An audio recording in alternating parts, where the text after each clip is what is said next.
Good morning, class. Good morning, class. Tayo po ay magsiupo na dahil andyan na po ang ating guro, Teacher, principal, teacher, school administrator, district director, supervisor. Oo. Walang iba. The one, the only, Yusek Claire Castro. Good morning, ma'am. Good morning, Yusek. Good morning, Robert. Good morning, Ma'am Doris. Good morning sa lahat na nakikinig at nanonood sa inyong programa. Magandang umaga po. Magandang Sabi ko sa'yo, umaga. partner, woke up like this na naman. She woke up like that. Oo, kaya how to be you po, ma'am. Maganda yung ilaw dito. Actually, natural light siya. Galing. Kaya maganda siya. Oo. Ako din dito, ma'am, natural. Natural daw. Natural. How to be you. Di ma'am, sige, pinapatawa lang kita kasi medyo nalagay ka sa spotlight nung isang araw, pero mag-move on tayo. Partner. Dapat lang na tayo ay mag-move on. At gusto rin nating talakayin kay Ma'am Claire yung mga pagbaha. Ano na ang ginagawa ng gobyerno tungkol dyan. Una nating katanungan, ma'am, nagkaroon na po ba kayo ng kasunduan o nagkaroon na kayo ng meeting of the minds ng mga teachers natin tungkol po doon sa medyo hindi yata na nagkaintindihan na Nagkaroon issue. ng mixed signals Yun, and interpretation. Opo. Actually, kababasa ko lang ng isang mensahe dito. Teacher siya at sinabi niya, ngayon ko lang nakita. Opo. Meron yata silang napanood na na-splice yung video. Kaya siguro ganun daw yung naging tingin ng iba. Oo. Pero yung ibang mga teachers po na nakikita ko rin na nagko-comment, sabi nila na hindi ko naman generalize, no? Hindi naman sweeping statement yung sinabi ko. At napakita ko naman din po kahapon kung ano yung ilan sa mga talagang nagiging issue sa DepEd. At ito naman din po ay meron pong mga naging aksyon ang DepEd para po mabigyan din po ng kaukulang aksyon yung mga hindi naging maayos na nagawa ng ibang mga teacher. Pero sabi nga natin, hindi po natin inilalahat. Pero yung mensahe po natin ay tinanong po kasi tayo kung ano pa yung gagawin para doon sa nangyayaring mga ganitong klaseng insidente. So ang sabi nga natin ay hindi lang ito trabaho ng gobyerno kundi whole of nation approach. So lalo-lalo na hindi lang sa magulang kundi sa mga teachers or sa paaralan, nahuhubog din ang magandang attitude or behavior ng mga kabataan. Ay, totoo so, naman yan. Natin yun dinadala at nabanggit nga natin na ilan sa mga kanila ay meron mga nagawang hindi ugma, hindi tama. At kaya, kumbaga, tayo bilang mga teachers ay magsilbi tayong magandang ehemplo at kayo po kasi, ang kumbaga, second parents Kahit yung pangalawa talagang magulang na maituturo sa haba ng oras na iginugugol ng ating mga kabataan. Tama. So, ang hindi ko kasi maintindihan kung bakit na-frame siya na naninisi. Wala tayong sinabi na kasalanan niyo po ito. Tayo po yung nagpapaalala na napakalaki ng inyong role. At kumbaga, kayo yung isa sa mga tinitingala para maggabay sa ating mga kabataan. So, kung paano to na-frame, kung paano to na-twist or na-spin, hindi ko masasabing kasalanan ko kasi maliwanag po yung aking pagkakasabi patungkol po sa ating mga guro. Tama. Pero kailangan po din, ma'am, na mabilis, alerto kayo sa tawag to, yung pagkukorek ng mga splice video na yan. Pagsasalag na yan. Kasi kagaya nga, sabi nyo, meron mga nagsasabi na meron nag-splice, merong nag-ganito, merong nag-AI, na hindi natin mapigilan. Napakabilis po. At ating mga kabataan naman ngayon, ang bilis din pumikap. Diba? Sila lang yung, gets, gumaganyan. Oo, diba? Attorney Claire. Attorney pa rin ang kaya nga po, mas lalo natin sanang paigtingin, no? Yung paano natin gagabayan yung mga kabataan. Katulad po ng reaction nyo, Ma'am Doris. Kasi kung mas gagabayan natin ang ating mga kabataan at matuturo natin na maging mapanuri mag-rely sa mga news, especially from the mainstream media, at hindi from the SOCMED lang. Hindi ko naman pinipintasan ng SOCMED. Ibig sabihin, maging mapanuri. Di ba? Maging, yung critical thinking nila is mas laliman. Siguro hindi rin magiging ganito ang ibang mga kabataan natin na mabilis na mag-react nang hindi masyado nababalanse yung reality saka yung mga nagawa or made up stories lang. Moving forward tayo, Yusek Claire, iwanan natin yan kila teachers. For sure, may wisdom naman sila para mas maintindihan yung paliwanag natin. No? At the end of the day, ang gusto natin ditong sabihin, lahat tayo magtulong-tulong para umayos yung sitwasyon ng mga estudyante natin. From the parents, di ba? Patungo sa school administration, di ba? Kila teacher, syempre sa mga friends and all. Moving forward, gusto naming mag-trip outside the Philippines, Yusek Claire. Talaga. Sige. I-disclose ba? Hindi, joke lang. Kapag po sa government, ang vice president, medyo may question po bakit kailangan i-disclose kung saan nagpupunta, paano daw yung security, Yusek Claire? Kumbaga naaalanganin, nalalagay sa alanganin. Wala naman di-disclose na itinerary niya. Ang di-disclose naman po ay yung travel authority. Actually, Ma'am Doris, ganito yan. Nag-confirm lang po ako. Mas nauna pang nalabas sa media. Kasi kung makikita niyo po yung text sa akin, confirm po ba? May date na nga po sa kalugar So ako, wala naman kasi akong responsibilidad sa mga TA. So magtatanong po ako. At magtatanong ako kung pwedeng sabihin, i-confirm. So pag sinabi pwedeng i-confirm sa media, di confirm kasi lumabas na po Correct. Hindi po sa amin ang galing. Oo. So, kung i-confirm, hindi, kayo po, taga-media, halimbawa po, public servants kami. Public servant yung aalis. May kasamang mga security and staff na tayo mismo yung nagbabayad. I mean, public funds. Gusto po ba natin na itago natin? Hindi po kasi ito Siyempre, sisingil ako. Sisingil ako. Para saan ba yan? Di ba tayo kasi magulang natin, humingi lang tayo ng 20 pesos. May 20 pesos pa ba ngayon? Mapupunta ako sa ganito. Anong gagawin mo? Saan na yan? Sinong kasama mo? Magkano gagastusin mo? Ibubusisiin mo O lalo na ito, biyahe abroad ng isang opisyal. Gusto mo talaga malaman. Tsaka may mga pagkakataon din, partner, makita mo naka-live Yun na nga. Ini-interview. Correct. Diba? Alam mo naman, malalaman mo kung nasan siya. Hindi kailangan itago. Tama yan, Ma'am Doris and Robert. Kasi kung saan sabi niyang risk ang pag-uusapan, sabi ko nga, kahit saan siya pumunta, kilala naman siya. Oo, tama. Diba? So, mas hindi nga, sa aking damdamin, mas hindi maganda ng isang public servant magbabiyahe personal trip na parang bakasyon. Tapos hindi mo ipapaalam sa constituents mo.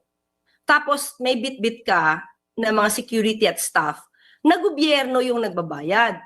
Kasi nung una kasi po, ang sinasabi niya lagi ay walang ginagastos ang gobyerno sa mga foreign trips niya. Pero bigla niyang nireport na 7.4 million ang nagastos niya sa foreign trips niya for the security and staff. So sa kanya rin galing. Sa kanya rin galing. Nireport po ng OBP yun. At nireport po ng OBP na lahat ng trips ng Vice Presidente noong nakaraang taon ay 20 million pesos. Wow. Sa lahat po ng biyahe niya. So hindi naman po nagagaling sa atin yung amount na yun. Kundi nireport po yun ng OBP kasi siyempre, kailangan nila mag-report saan nila ipapakita yung 20 million pesos na nagastos nila. So, yun sa katanungan niya na kung siya daw ay sinisilip kung saan niya ginastos, saan siya nagpunta, ilan ang kasama niyang ganyan, might as well also na singilin natin daw ang mga biyahe. Yung iba pang nasa executive. Lalo na ang Pangulo. Nagre-report naman po kami. Nakikita din naman po yan. Hindi naman po yan natatago. Diba? Kaya nga hindi naman siya wala naman nagiging issue tungkol sa mga pondo ng paggastos. Ang alam ko lang na nai-issue yung ibang mga supposed to be, mga agency na kailangan na magbalik ng bayad or Oo. ng expenses, Mag-liquidate. hindi mag-liquidate kasi Ano? po minsan po ang Office of the President kapag may mga Okay. foreign trips ay siya po yung nagbabayad, let's say for in behalf of the agency. So si agency ngayon dapat ang magbalik ng pondo sa office. Pero yun po naman ay na-update at nababalik naman po yung pondo from the agency going back to the OP. Kasi po, yung mga agency po, may kanya-kanya rin po yan mga allocated na funds for the trips. So, since minsan naabunan ng OP, ang mangyayari po ay kailangan singilin ng OP yung agency Opo. para maibalik yung pondo sa OP. Alright. Mabilisan na lang, Go, partner. Robert, pero baka meron ka pa katanungan doon sa Itatanong biyahe. ko lang kung totoo ba. Oh, O baka may pinalutang lang yung meeting niya with Ayaw nga pala. President Marcos. Oo, May request oo. ba talaga? Alam ko pong nasagot dyan ito nung nakaraan, baka may update po May dito. update ba? Wala Kahapon kasi nung nag-meeting with dito sa MMDA para sa situation Opo. briefing, walang nabanggit sa atin So wala pa. Saka parang hindi kasi siya yung focus. Okay. Ang focus kahapon kung paano re-remedyohan, marami po kasing nabanggit na maaaring posible pa na gawin at yung long term, short term. Pero ang ikinutuwa kasi ng Pangulo ay yung magkakaroon ng catchment para po matipon yung tubig. Pero ang sabi po ng Pangulo, ito yung sabi ng Pangulo na sa meeting, okay, sige, pwede natin ma-imbak yung tubig pansamantala, tapos sabi nila ay ipapump out. Pero sabi ng Pangulo, sayang yung tubig. Baka pwedeng meron tayong ibang paraan. Okay, naipon mo na. Anong pwede natin gawing paraan dyan para magamit? Kasi minsan pag El Nino, kulang tayo sa tubig, naghanap naman tayo ng tubig. Oo. Opo. So, yun yung gusto ng Pangulo. Yun yung na-emphasize ng Pangulo kahapon na okay, maipon natin, pansamantala, pump out, pero sana magamit yung tubig. Oo. No? Yun yung proper sabi yung rainwater implementation. cistern Oo. So ayos siya doon sa programa, pero yung implementasyon lang ang kanyang medyo gustong i-fine-tune. Opo, kasi parang kasi kung meron tayong cistern, tapos may tubig na siya, tapos ipa-pump out lang, syempre siguro yun yung pansamantala. Pero ang gusto sana ni Pangulo, yung tubig na yun, siguro even after na siya, yung term niya ay mapakinabangan ng mga kababayan natin, hindi na siya basta ipa-pump out. Something na magagamit siya, especially pagka tag-tuyot. Kasi naipon na siya So, yun yung gusto ng Pangulo na parang maging sistema. Maliwanag. Oo, maging Na maliwanag yung sistema na mas mapakinabangan yung tubig na naipon kesa i-pump out lang. Pero siguro pansamantala, yun talaga ang kailangan. Kasi i-pump out muna. At saka tignan yung mas matagal na method or mechanism na magamit yung tubig. Yun po yung gusto ng Pangulo. In-emphasize niya po yan kahapon. Okay. Opo, Ako opo. pahabol na lang sa Sige. akin. Sa akin. Ikaw yung naghabol, partner. Sorry. Habol mo pa. Pwede Sorry. pa daw. Pwede pa daw. Oo. Attorney Okay lang po Claire. hanggang 10 o'clock. Okay pa ako. Ito yung meeting natin. Sabi mo yan Yusek, ang tanong ko lang kasi nagbitiw din ng pahayag si Vice President Duterte. Sabi niya, tumatagal ang impeachment. Sana daw ay mapabilis na. Ang Pangulong Marcos ba ay naiinip na rin? At ano ang kanyang reaksyon doon sa sinabi ni VP Sara na tumatagal pero hindi naman siya haharap doon sa pagdinig na yan? Pagka po si Pangulo po kasi yung nakakausap ko tungkol sa impeachment. Ang pinakahuli niya talaga sinabi sa akin ay hayaan natin ang impeachment basta gumulong siya na naaayon sa batas at may due process. At kung ano lang po yung ebidensya na makikita, doon po dapat bumase.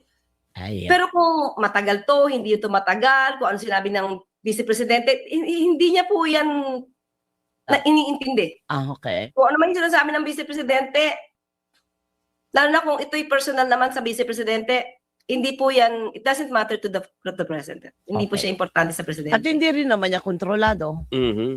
Kaya nga po, hindi po kasi ito, hindi ito procedure na ang Pangulo ang pwedeng mag-control. So, nasa ano po yan nasa Senado po yan. Jurisdiction po yan ng Senado. Okay. Opo.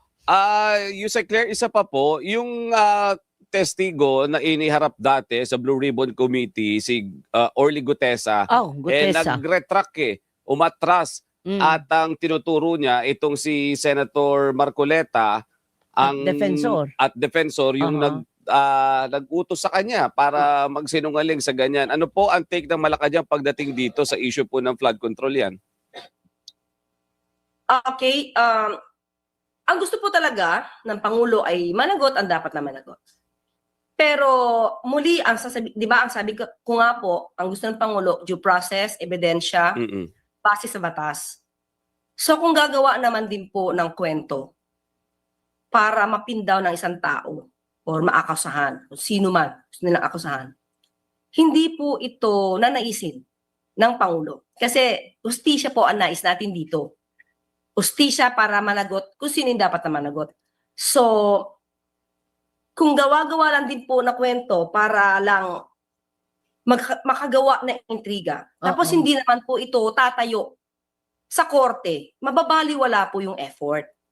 So, kung meron pong mga ebidensya na lehitimo at kaya pong tindigan yung anumang akusasyon, kung kanino man, laban sa mga di umanong sangkot, mas magandang lumabas na kayo. Di po ba? Kasi, mas kailangan po kayo para mas matindigan ng ombudsman yung mga kaso maaaring isampa sa ibang maaaring sangkot. Although wala tayong binabanggit kung sino po dahil ito na may dapat na naaayon din sa ebidensya. So, sa mga nagtuturo po, or sa mga naiinip, kung alam nyo, ito'y sa akin bilang tayo ko as a lawyer, kung sino man yung naiinip at meron po kayong ebidensya at meron kayong tinuturo na maaaring sangkot, kailangan po kayo ng ombudsman, kailangan kayo ng DOJ, at pwede na kayo magsumite ng mga dokumento, at dapat po ang dokumento lang na ibibigay nyo ay hindi po gawa-gawa kasi makikita po yan sa korte. Alright, tama naman. So on that note, Teacher Claire. Teacher, Naging teacher ako. Ay, totoo. Correct. Sige ma'am, hanggang ngayon ay maraming katanungan sa kanya. Hula ko mag-iikot na naman ito sa mga several media outlets. Kaya pamayaan na natin siya. Actually, hindi ko nga po minsan na pagbibigyan, especially kapag po yung palapit na sa briefing. Opo, totoo po yun. Nagkataon na si Ma'am Doris kasi Ayun magawa Nag-request ang supervisor. Correct. Ako supervisor. Yusek Claire, maraming salamat po sa inyong oras. Thank you very much. Maraming salamat Ma'am Doris and Robert at sa lahat ng mga kababayan natin. Yan. At sa mga teachers, hello po. Yan. Good morning. Ingat po. Peace, di ba? Peace, ganun lang. Peace. Mula sa usapin ng iba-ibang issue sa palasyo,